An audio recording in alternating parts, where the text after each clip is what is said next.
Impression രാവിലെ തന്നെ തുടങ്ങിയല്ലോ. ഫസ്റ്റ് ഇംപ്രഷൻ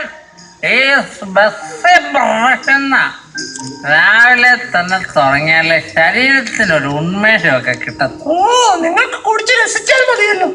ഈ കുടുംബത്തിന്റെ മറ്റു കാര്യങ്ങളൊന്നും അറിയണ്ടല്ലോ. നീ എന്തെന്ന് പറഞ്ഞ കുടിച്ച് രസിക്കുന്നോ? നീ ഇതൊന്ന് കുടിച്ചു നോക്കണി. എന്ത് കഷ്ടപ്പെട്ടിട്ടാ ഞാനിതൊന്ന് കുടിച്ചിറക്കുന്നത്. അമ്മേ, എനിക്ക് കോളേജിൽ പോകാൻ സമയമായി. ആ മോനെ, നീയാലും പോയി ഒന്ന് നന്നാവടാ. അതെങ്ങനാ? നിങ്ങളുടെ അല്ലേ മോൻ? 10 ഗുണം നല്ലേ. നിങ്ങളുടെ സ്വഭാവം വരാതിരിക്കുമോ? അങ്ങനെ ആകാതിരുന്നാൽ മതിയായിരുന്നു. എന്റെ ദൈവമേ. അയ്യോ അയ്യോ, അല്ല നീ പുന്നാരിച്ച് വളർത്തിയൊരു മോളുണ്ടല്ലോ, അവളെന്തേടി? ഞാൻ ഉണ്ടാക്കിയതെല്ലാം ഇട്ടിട്ട് അവളെന്നെ ഈ പരമ ദുഃഖത്തിലാക്കിയിട്ട് പോയില്ലേ. ഓ, ഇത് ഞാൻ രാവിലെ തന്നെ പഴംപുരാണം തുടങ്ങി. അതെങ്ങനാ? എന്റെ കെട്ടുതാരം കൂടെ പണയം വെച്ചിട്ടല്ലേ മനുഷ്യ നിങ്ങൾ കുടിച്ചത്. അവളെങ്കിലും പോയി രക്ഷപ്പെടട്ടെ ഈ നരകത്തിൽ. അമ്മേ, ഞാൻ ഇറങ്ങുന്നു.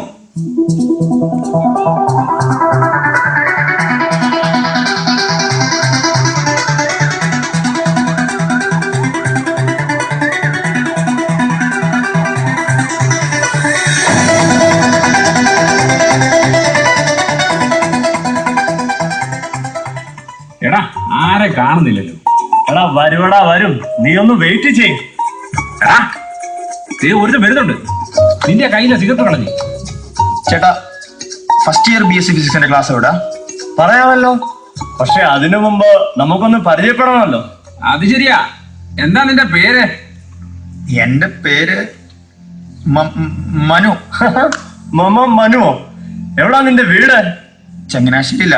ചേട്ടാ, ക്ലാസ് പറയാമെങ്കിൽ ഞാനങ്ങ് പോകായിരുന്നു. ആട്ടെ, എക്സ്ട്രാ കരിക്കുലർ ആക്ടിവിറ്റി വല്ലതും ഉണ്ടോ?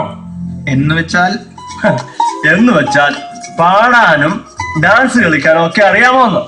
ഇല്ല, അങ്ങനൊന്നും എനിക്കറിയില്ല. അയ്യേ, അറിയത്തില്ലയോ? എടാ എവനെ ഒന്ന് പഠിപ്പിച്ചു കൊടുക്കണം അവനെ, പാവം ചെറുക്കൻ. ഞാൻ ഇനി വാ, ഞാൻ പഠിപ്പിച്ചു തരാം.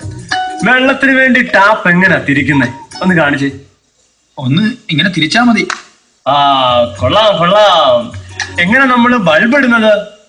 ബൾബ് നമ്മള് ഇങ്ങനെ തിരിച്ചാ മതി. എങ്ങനെ തിരിച്ചാ മതി? ഇങ്ങനെ. ഓക്കെ, കൊള്ളാം. മിടുക്കനാണല്ലോ.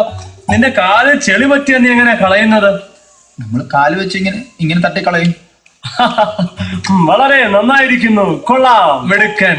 എന്നാ ഇത് 3 ഒരുമിച്ചൊന്ന് ചെയ്തേ. റെഡി?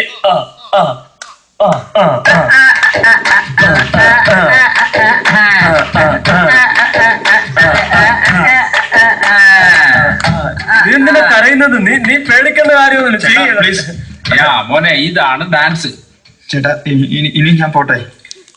പിന്നെ ഒന്ന് ഞങ്ങളുടെ ഒരു സന്തോഷത്തിന് ഈ സിഗരറ്റ് കൂടൊന്ന് വലിച്ചേ നോക്കട്ടെ. ചേട്ടാ, വേണ്ട പ്ലീസ്. അങ്ങനെ പറഞ്ഞാൽ പറ്റത്തില്ല. പ്ലീസ് ചേട്ടാ, പ്ലീസ്.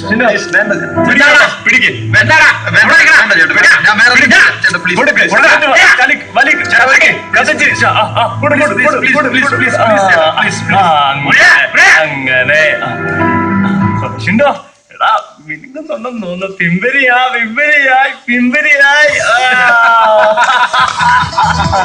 മോനെ, ഇതാണ് ലഹരിയുടെ മാസ്തര ലോകം.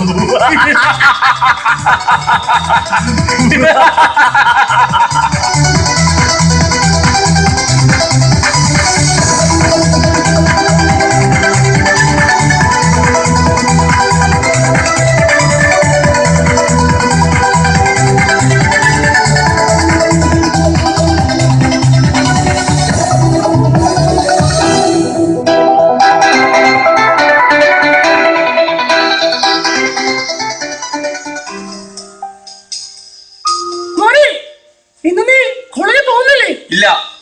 അതെന്താ നീ പോവാത്തത്? ഇല്ലെന്ന് പറഞ്ഞാ ഇല്ല, അത്ര തന്നെ. കോളേജിൽ പോയിട്ട് 2-3 മാസമല്ലായല്ലോ. എന്താ നിന്റെ സ്വഭാവത്തിൽ ഇത്ര മാറ്റം? കോളേജല്ലേ, മാറ്റമൊക്കെ വരും. 10ാം ക്ലാസ് പഠിക്കാതെ അച്ഛനോടൊന്നും പറഞ്ഞിട്ട് കാര്യം. മതി. നിർത്തുന്നില്ല അതേ പ്രസവം. എല്ലാം എന്റെ വിധി, അല്ലാതെ എന്ത് പറയാനാ? മക്കളെ കണ്ടും മാമ്പൂ കണ്ടും കൊതിക്കരുതെന്ന് പഴമക്കാർ പറഞ്ഞത് എത്ര സത്യമാണ്. തുടങ്ങി. ഇവിടെ നിന്നാ എനിക്ക് ഭ്രാന്തി പിടിക്കും. ഞാൻ പോവാ. എടി, അവന്റെ സ്വഭാവത്തിൽ എന്തോ കാര്യമായ മാറ്റമുണ്ടല്ലോ. അതെ അതെ, ഞാനും ശ്രദ്ധിച്ചു. എന്താ ഒരു ദേഷ്യം? നമ്മുടെ ആ പഴയ മനുമോനെ അല്ല അവനിപ്പോ. അതെ, ഈ ദിവസങ്ങളിൽ റൂമിൽ തനിയെ ഒരുപാട് സമയം ഇരിക്കുന്ന ഞാൻ കണ്ടു. നീ അവനെ ഒന്ന് ശ്രദ്ധിക്കണം. എന്താണെന്ന് അറിയില്ല, എന്റെ മനസ്സിനൊരു പിടച്ചു. ദൈവമേ, എന്താണോ ഞങ്ങളുടെ മനുമോൻ?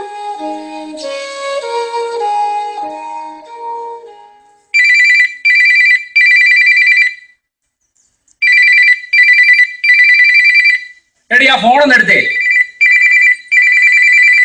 ഹലോ, ആരാണ്? ഹലോ, മനുവിന്റെ വീടല്ലേ? അതെ, മനുവിന്റെ ആരാണ് നിങ്ങൾ? മനുവിന്റെ അമ്മയാണ്. നിങ്ങൾ ആരാണ്? KGM ഹോസ്പിറ്റലിൽ നിന്നാണ് ഞാൻ വിളിക്കുന്നത്.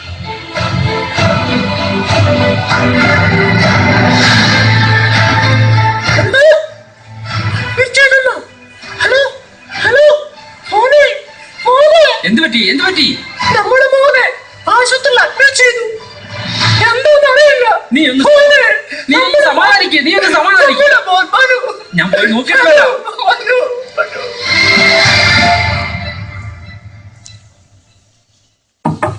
Yes, coming. ഇരിക്കൂ.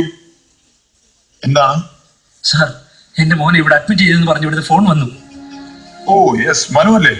അതെ സാർ, അവന് എന്താ പറ്റിയത്? എന്തു പറ്റാനാ? പണം കൊടുത്ത് മോനെ കോളേജിൽ അയക്കുമ്പോൾ അവനെ ഒന്ന് ശ്രദ്ധിക്കാൻ മറന്നുപോയി അല്ലേ? സാർ, എന്താ സാർ, ഒന്ന് തെളിച്ചു പറ. മോനെ മയക്കുമരുന്ന് ഉപയോഗിച്ചപ്പോൾ ഒന്ന് വിലക്കായിരുന്നല്ലോ. സാർ, എന്റെ മോനോ അങ്ങനെ ഒരിക്കലും ചെയ്യില്ല. അല്പസ്വല്പം മദ്യം ഞാൻ കഴിക്കും, പക്ഷെ അവനെ ഞാൻ ഇതൊന്നും ചെയ്യാൻ അനുവദിച്ചിട്ടില്ല. ഹേ മിസ്റ്റർ, അത് നിങ്ങളുടെ ഒരു തെറ്റിദ്ധാരണ മാത്രമാണ്. മദ്യത്തിന്റെ വഴിയിലൂടെ നിങ്ങൾ ജീവിതം പോയപ്പോൾ മകനെ ഒന്ന് ശ്രദ്ധിക്കാമായിരുന്നല്ലോ. എന്ത്? എന്റെ ദൈവമേ, ഞാൻ എന്തായി കേൾക്കുന്നേ? വഴിവെക്കി കിടന്ന നിങ്ങളുടെ മകനെ ആരോ ഇവിടെ എത്തിച്ചതാണ്. മനുവിന്റെ മൊബൈലിൽ നിന്നുമാണ് നിങ്ങളുടെ നമ്പർ ലഭിച്ചത്. ബ്ലഡ് ടെസ്റ്റ് ചെയ്തപ്പോൾ ഞെട്ടിക്കുന്ന റിസൾട്ട് ആണ് ലഭിച്ചിരിക്കുന്നത്. നിങ്ങളുടെ മകന് ഇപ്പോൾ ക്യാൻസറാണ്.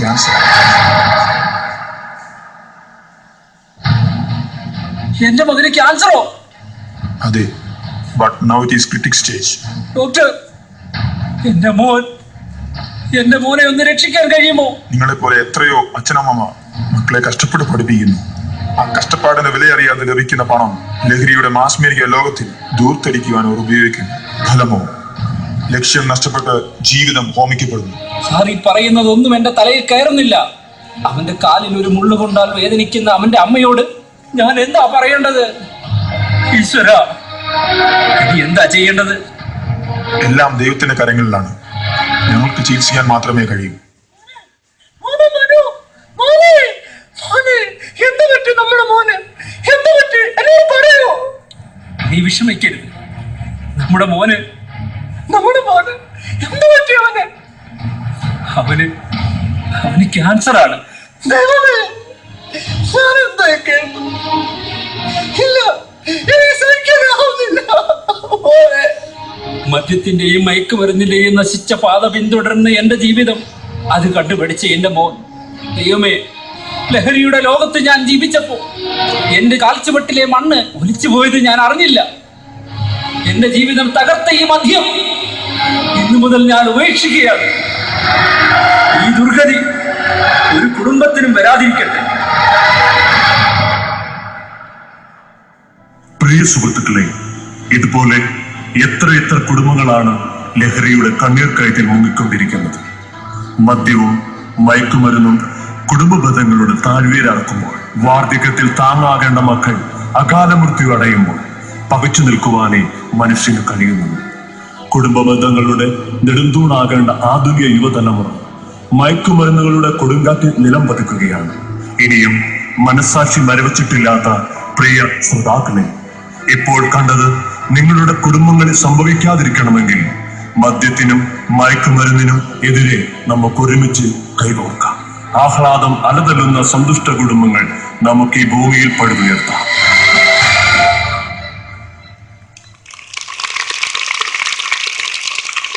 ക്യാൻസർ വരും, പല രോഗങ്ങൾ എന്ത് ചെയ്യും നമ്മുടെ ശരീരത്തിൽ പിടിക്കും. നമുക്ക് എല്ലാവർക്കും ഒത്തിരി ലക്ഷ്യങ്ങളുണ്ടല്ലേ. ചിലർക്ക് ഈ മോനെ ഡോക്ടർ ആകണം, ആ മോക്ക് എഞ്ചിനീയർ ആകണം, ആ മോനെ ഒരു നേഴ്സായി കൊള്ളാന്നുണ്ട്. പല ആഗ്രഹങ്ങളുണ്ട്. പക്ഷേ ഇതെല്ലാം നശിക്കുന്നത് എപ്പോഴാണ്? എപ്പോഴാണ് ഇതിൽ നശിക്കുന്നത്? നമ്മൾ തന്നെ നമ്മുടെ ജീവിതം നശിപ്പിക്കുമ്പോൾ, മദ്യവും മയക്കുമരുന്നും പുകവലിയും ഇതൊക്കെ ഉപയോഗിക്കുമ്പോൾ നമ്മുടെ ജീവിതം, നമ്മുടെ ആയുസ് കുറഞ്ഞുകൊണ്ടിരിക്കുകയാണ്. അപ്പോൾ ഇത് ഉപയോഗിക്കുന്ന നമ്മുടെ ചേട്ടന്മാരോടും നമ്മുടെ അച്ഛനോടും വീട്ടിലുള്ളവരൊക്കെ നിങ്ങൾ പറയണം. എന്ത് പറയണം? ഇതിനെ ഉപയോഗിക്കരുത്. ഇത് നമ്മുടെ ജീവിതം മൊത്തത്തിൽ എന്ത് ചെയ്യുന്നു? നശിപ്പിക്കുന്നു. അതുപോലെ എന്റെ പ്രിയ കൂട്ടുകാരെ, +1-ലും +2-ലും പഠിക്കുന്ന 10ാം ക്ലാസ്സിൽ പഠിക്കുന്ന കൂട്ടുകാരെ, ഫേസ്ബുക്കും വാട്സപ്പൊക്കെ യൂസ് ചെയ്യുന്നവരൊക്കെ ഉണ്ടല്ലോ. അറിയാവോ? കേട്ടിട്ടുണ്ടോ? എന്താണ് ഫേസ്ബുക്ക്? അറിയത്തില്ലേ? മുതിർന്ന കൂട്ടുകാരെന്തി? അവർക്ക് അറിയത്തില്ലെന്ന് പറഞ്ഞത്. വാട്സപ്പ് എന്താണ്? മെസ്സേജ് അയക്കാനും ചാറ്റ് ചെയ്യാനും. അപ്പൊ അപ്പുറത്തെ സ്ഥലത്ത് നിന്ന് ഇങ്ങോട്ട് മെസ്സേജ് അയക്കും, നമ്മൾ അങ്ങോട്ട് മെസ്സേജ് അയക്കും. പഠിക്കുന്ന സമയം അതിനുവേണ്ടി മാറ്റി വെക്കുന്നു. അതിനുവേണ്ടി ചെലവിടുന്ന കൂട്ടുകാരുണ്ടെങ്കിൽ ഇന്ന് നിങ്ങൾ അത് ഉപേക്ഷിക്കണം. പഠിക്കണം. എങ്ങനെ പഠിക്കണം? എനിക്ക് വയ്യ. സ്കൂളിൽ ഇത്ര നല്ല കുട്ടികളാ. ഇനി അടുത്ത കാര്യം, എത്ര പേര് നിങ്ങളുടെ ബ്രദറിനെയും സിസ്റ്ററിനെയും ഒക്കെ സ്നേഹിക്കുന്നവരുണ്ട്? അത് രാവിലെ സ്കൂളിൽ പോയിട്ട് വൈകിട്ട് വരുമ്പോഴത്തേക്ക് രാവിലെ എന്റെ പെൻസിൽ എടുത്തോണ്ട് പോയാൽ ഇങ്ങനെയാണോ? എങ്ങനെയാണ്? നീ രാവിലെ ഇങ്ങനെ കാണിച്ചിട്ട് പോയല്ലേ? ഇങ്ങനെയാണോ? എങ്ങനെ പ്രതികരിക്കുന്നേ? എന്ത് ചെയ്യണം? ബ്രദറിനെ സിസ്റ്ററിനെ എന്ത് ചെയ്യണം? സ്നേഹിക്കണം. അതുപോലെ നിങ്ങൾ ക്ലാസ്സിലുള്ള ഫ്രണ്ടിനോട് വഴക്കുണ്ടാക്കാറുണ്ടോ ആരെങ്കിലും? ഞങ്ങളാരും വഴക്കുണ്ടാക്കാറുണ്ടോ? ഉണ്ടോ? വഴക്കുണ്ടാക്കുന്നവരോട് എന്ത് ചെയ്യണം? ഇന്നു മുതൽ അവരെന്ത് ചെയ്യണം? സ്നേഹിക്കണം. നമുക്ക് ഒറ്റ ലൈഫേ ഉള്ളൂ, അല്ലേ? കഴിഞ്ഞ ദിവസം ഒരു 7ാം ക്ലാസ്സിൽ പഠിക്കുന്ന ഒരു വിദ്യാർത്ഥി മെൽവിൻ, അവൻ സ്കൂളിലോട്ട് ഇങ്ങനെ യാത്ര ചെയ്യണം. റാന്നിയിൽ പെട്ടെന്നൊരു ഓട്ടോ വന്നിട്ട് എന്ത് ചെയ്തു? മരിച്ചുപോയി. 7ാം ക്ലാസ്സിൽ പഠിക്കും. എത്ര 7ാം ക്ലാസ്സിൽ പഠിക്കുന്ന കൂട്ടുകാരെ? അപ്പൊ നിങ്ങളുടെയൊക്കെ പ്രായമുള്ള ഒരു കൊച്ചു കുട്ടി തന്നെയായിരുന്നു. എന്തു പറ്റി? അവനിട്ടില്ലെന്നാ? അറിയത്തില്ലെന്നാ? ശ്രദ്ധിച്ചോ? നിങ്ങളെ പോലുള്ള 7ാം ക്ലാസ്സിൽ പഠിക്കുന്ന കൂട്ടുകാരെ